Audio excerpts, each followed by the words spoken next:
Radio Auto, essai croisé.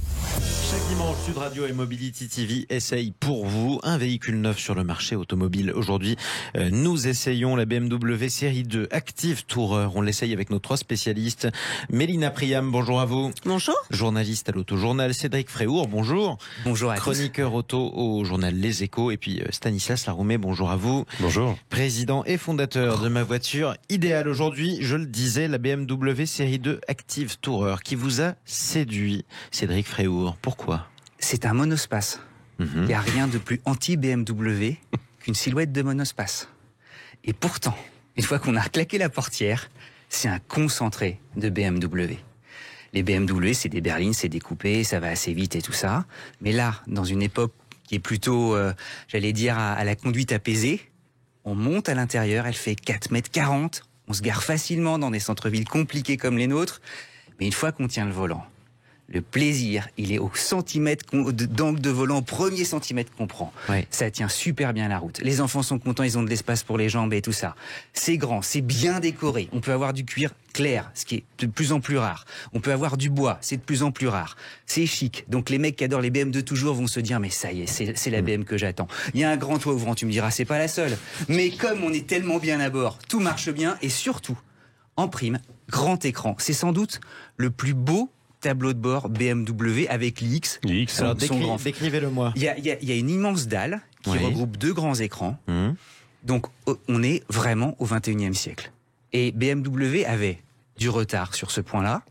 Et tout à coup, il est rattrapé. Il est rattrapé par la BM d'entrée de gamme. Il se marre à côté parce qu'ils se disent il est en train de...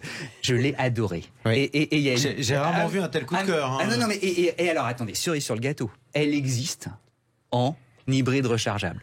2 puissances, 245 chevaux, 330 chevaux. C'est une super BMW, 330 chevaux dans 4,40 m. Le 0 à 100, mais c'est... En combien de secondes ? Autour de 5 secondes, parce que les chiffres sont en train d'être officialisés. 80 km d'autonomie en full électrique. Non mais les gars, c'est joli. Non mais franchement, non mais... Alors, et alors le prix Ah bah non, c'est pas cher, c'est une BMW.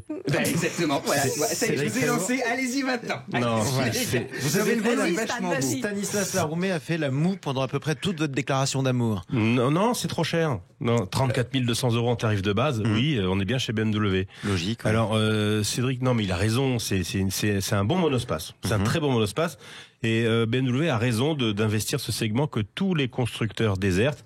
Alors si on veut un monospace un peu compact et premium, il y a Mercedes et eux. Il faut savoir que BM, ils ont vendu quand même 400 000 série 2 Active Tourer de la première génération.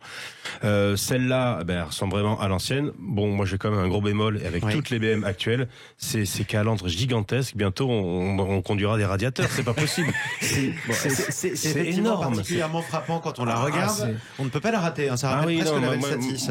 Oui, la Velsatis, c'est discrète à côté. Moi, je vais y aller, les gars. Non, après, oui, c'est un très bon monospace. Alors, j'ai essayé la 220i, donc 3 cylindres, 170 chevaux, et j'avais quand même beaucoup de pertes de motricité, même sur sol sec. Pour ceux qui sont en train de passer le permis, qu'est-ce que vous entendez par perte de motricité ? Quand vous accélérez un petit peu énergiquement, vous avez les roues avant, parce que c'est une traction, BMW traction, vous avez les roues avant qui patinent. Et ça, c'est un peu gênant sur une voiture aussi moderne. Alors, à contrario, c'est très confortable. Et donc généralement les voitures avec l'amortissement un peu souple ont des motricités un peu défaillantes. Et quand on parle d'accélération un peu nerveuse, on pose toujours la question à Mélina Priam. Le confort de conduite de cette BMW série 2 Active Tourer. Alors, je suis désolée Cédric, mais pour les BMistes, puristes, les vrais de vrais, c'est pas une BMW. Parce que, Stan l'a dit, c'est une traction. Oui. Donc voilà, ce sont les roues avant qui entraînent. C'est des intégristes, hein, les gars. Et donc les puristes n'aiment pas les tractions chez BM. Une BM, c'est une propulsion normalement. Voilà, maintenant c'est un monospace, ça n'est pas la seule BM traction désormais. Moi, ça ne me gêne absolument pas. C'est une voiture qui est plaisante à conduire. Maintenant, en termes de moteur, on est quand même sur des petits 3 cylindres. C'est pas des grosses motorisations. Et c'est une auto, je suis d'accord avec Stan, qui est horriblement chère si on la veut bien équipée. Comme sa concurrente, la Mercedes, exactement. La classe B. Tout à fait. On est sur une gamme. Alors, ce qui est bien, c'est qu'effectivement, c'est bien et c'est étonnant, c'est que ce sont les constructeurs allemands qui perpétuent je vais dire la tradition maintenant du monospace, alors que les Français, qui étaient historiquement, le Scénic a été un véhicule pour Renault qui a été un carton absolu. Oui, le Scénic et puis le Renault Espace. Et le Renault Français qui l'ont inventé. C'est les Français qui ont presque inventé effectivement le genre. Les Allemands y allaient à reculons et maintenant il n'y a plus qu'eux quasiment. Voilà, donc c'est bien parce que ça reste un véhicule familial, fonctionnel, pratique. C'est tellement plus pratique qu'un SUV pour une famille, un monospace. Voilà. Mais il y a la question du design. Alors là-dessus, on va pas se prononcer. On aime ou on n'aime pas. Et il y a le prix. Et voilà, mais je trouve que je l'ai essayé comme Stanislas en 220i. La voiture, version la plus puissante, la version la plus puissante. Aujourd'hui, oui. Tout à l'heure, Cédric disait, il y a d'autres motorisations qui vont arriver, mais donc vous avez un 3 cylindres avec une micro-hybridation, vous arrivez à 170 chevaux, et si vous la prenez un peu en haut de gamme pour justement avoir tout cet environnement de conduite qui est, c'est vrai, remarquablement bien fait, très agréable, c'est ultra fonctionnel, c'est très futuriste, c'est vraiment plaisant, vous avez une sensation d'espace à bord qui est absolument géniale, mais vous arrivez à 50 000 euros. Oui, mais 50 000 euros pour c'est inabordable. Donc globalement, si je dois rouler rouler en BMW série 2 Active Tourer, je suis quoi? Une famille nombreuse, richissime? Nombreuse quand même pas, parce que ça reste un petit monospace. En fait, il faut avoir des points de repère en tête. Quand les voitures particulières, elles s'achètent quand on a 57 ans. Voilà. Et en fait, ce type de voiture-là, c'est ce qui s'appelle des business cars. C'est des voitures que les entreprises achètent. Elles vont les louer. Et un bon loyer, c'est 1% du prix facial. Et un meilleur loyer, c'est souvent 0,8%. La BMW, au plan européen, ils vont pousser la voiture. Donc ça veut dire une voiture en entreprise. Donc, en entre entreprise, 300 et 500 euros par mois. Ouais, elle va cartonner. Et quel type d'entreprise a besoin d'un monospace qui est typiquement une voiture familiale? Jean-Marie, un truc. Oui. Vous dirigez une grosse société, vous allez commander pour vos collaborateurs, ce que je vous souhaite un jour, vous êtes super successful et tout ça, et vous vous dites, tiens, je vais comme loyer, j'aurai à vous accorder, j'ai fait mes comptes, j'ai 400 euros par mois. Vous allez voir vos collaborateurs et vous dites, bon les gars, qu'est-ce que vous aimeriez? Si tu pouvais, moi j'aimerais bien une BMW. Vous voulez pas un Scénic et tout ça? Ah non, une BMW. Ok, super, série 2. Hop, et tout le monde est content. Et ça marche. Et ça marche. Et ça trouvera et ça se revend mieux en occasion. Mais bien sûr, mais il a complètement raison. Les valeurs résiduelles de ces voitures-là sont colossales, donc en location, c'est pas très cher. Et c'est même les loyers sont même parfois moins chers que le Scénic. Oui. Ou des voitures généralistes. Donc ne vous fiez pas forcément à l'étiquette du prix au début, parce qu'en fin de compte, vous avez peut-être plus de chances que ce que vous ne pensez de rouler en BMW série 2 Active Tourer. Et ces tarifs réservés pour les sociétés vont être un jour réservés aussi aux particuliers. Bon, les amis, appelez vos patrons, en tout cas, n'hésitez pas. C'est le moment. Merci à tous les trois pour cet essai. Mélina Priam, on peut vous lire dans l'Autojournal, Cédric Fréhour dans Les Échos, et on peut aussi retrouver Stanislas Laroumé avec Ma voiture idéale. Merci beaucoup, Stanislas. Merci. Sud Radio Auto, essai croisé. Votre rendez-vous automobile hebdomadaire sur Sud Radio avec nos partenaires de Mobility TV. Si vous avez emprunté la route ce week-end ou si vous l'empruntez en ce moment même, difficile en tout cas de ne pas en croiser une. Dacia qui est devenue la marque la plus achetée par les Français. Ce sont les chiffres de l'année 2021. Comment expliquer un tel succès? On en parle avec notre invité Thomas Dubruel. Bonjour à vous. Bonjour. Directeur commercial France de Dacia, je le disais, plus de 100 000 véhicules, vous confirmez ce chiffre, ce sont des chiffres d'AutoWays, 100 000 véhicules vendus en France en 2021. L'année dernière, vous êtes passé devant votre maison mère Renault. Est-ce que vous vous attendiez à cette nouvelle ? Alors écoutez, on a connu un grand succès. Faut pas oublier non plus que le marché a pas été facile depuis quelques années, entre crise sanitaire, crise des semi-conducteurs, maintenant hausse des matières premières. Mais c'est vrai que la marque a connu un beau succès durant ces 2 dernières années. Est-ce qu'on s'y attendait? Oui, on espère toujours connaître le succès. À ce point, j'en suis pas sûr. Mais en tout cas, c'est sûr que le succès est beau et le succès est, je pense, étroitement lié à la promesse client de notre marque, qui est unique et qui est forte. Alors justement, on va en parler dans quelques instants. C'est quoi la promesse? Si j'achète une Dacia par exemple, qu'est-ce que je suis sûr d'obtenir et qu'est-ce que je recherche quand je veux me procurer un véhicule Dacia? Vous avez parlé de cette crise. Alors il y a eu la crise des semi-conducteurs consécutive à la crise sanitaire. Il y a aussi la crise liée aux sanctions qui pèsent sur la Russie par exemple. Est-ce qu'il est plus difficile en ce moment de se procurer une voiture Dacia qu'il y a quelques mois? Est-ce que ça prend plus de temps? On est touché comme tous les constructeurs hein, par les trois éléments dont je vous parlais. La crise des semi-conducteurs est pas tout à fait finie. Maintenant, on est touché aussi par une crise de matières premières. L'acier devient plus cher, l'aluminium devient plus cher. Les semi-conducteurs sont pas toujours très disponibles, on va le dire comme ça. Donc oui, on a du mal à livrer les voitures que nos clients nous ont commandées. Hein, et donc ça prend plus de temps qu'avant. Et c'est pas tout à fait le même prix. Après, vous parliez justement de cette promesse. Une des promesses de Dacia, c'est d'avoir, si je ne m'abuse, un véhicule de qualité qui soit fiable et en même temps moins cher que les autres. Comment vous faites pour y arriver? C'est quoi le modèle? Alors, je crois que la promesse client de la marque, c'est assez simplement d'offrir à nos clients ce qui est essentiel pour eux, voilà, important pour eux, au meilleur rapport qualité-prix. Voilà. Exactement. Comment est-ce qu'on arrive à faire ça? Eh ben, en écoutant nos clients et en faisant des choix. C'est assez simple. C'est-à-dire qu'on évite les équipements qui sont superflus et on se concentre sur ce que nos clients disent être essentiel et important pour eux. Alors, si je prends un exemple, comparons avec un véhicule un peu plus premium qu'un véhicule Dacia. Qu'est-ce qu'il n'y aura pas dans une Dacia parce qu'on en a moins besoin? Eh ben voilà, je vais vous donner un exemple. Hein. L'exemple qui me vient à l'esprit, c'est le réglage électrique des sièges. Pour nous, à ce stade, le réglage électrique des sièges n'est pas un équipement essentiel dans une voiture. Pourquoi? Parce que vous allez régler votre siège 2-3 fois par an, hein, en général, parce que vous conduisez votre propre voiture.